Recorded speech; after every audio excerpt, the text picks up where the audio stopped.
Dans cet épisode, on va parler d'environnement virtuel, de VEnv. C'est un moyen simple pour nous d'embarquer dans chacun de nos projets Python une version unique de Python avec ses propres dépendances, ses propres versions, sa propre configuration. La problématique est la suivante. Imaginons que vous avez un projet. Par exemple, ici, c'est un petit site que j'ai fait en Python avec le module Flask. Ce module, j'ai dû l'installer sur la version Python qui est sur ma machine. Ça veut dire que si je déplace le site à un autre endroit, sur une autre machine ou sur un serveur pour l'héberger, je vais devoir réinstaller manuellement cette version de Flask et toutes les configurations qui ont été faites en local ici. On perd énormément de temps et c'est beaucoup moins facile à maintenir. C'est pourquoi on utilise des VEnv. Alors, vous avez peut-être envie de voir le résultat. Sachez que c'est un site on ne peut plus standard qui ressemble à ça. Mais je vais vous montrer comment faire pour l'embarquer dans un VEnv. Je vais taper la commande suivante. Python ou Python 3, suivant la version que vous avez, espace -m, espace VEnv.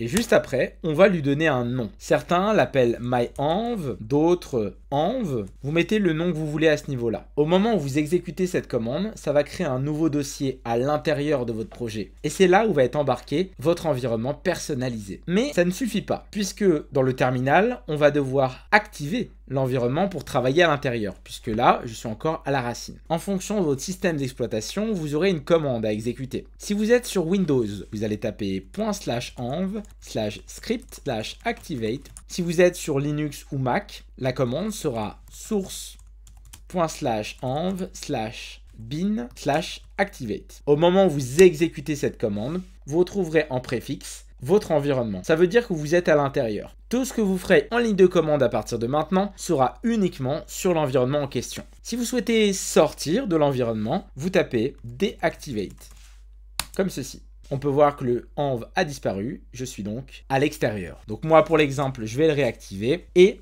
on va installer Flask dessus. Pip espace install espace Flask. Si vous avez d'autres dépendances à rajouter, vous pouvez les chaîner à la suite. Je fais entrer et là ça vient de l'installer.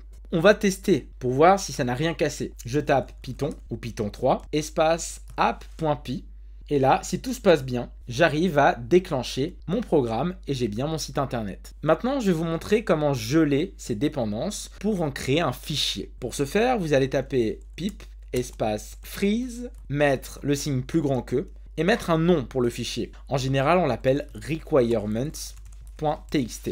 Cette commande va permettre d'aller absorber toutes les dépendances qui ont été installées sur cet environnement et en créer un fichier avec la liste. Alors vous allez me dire, mais à quoi ça sert?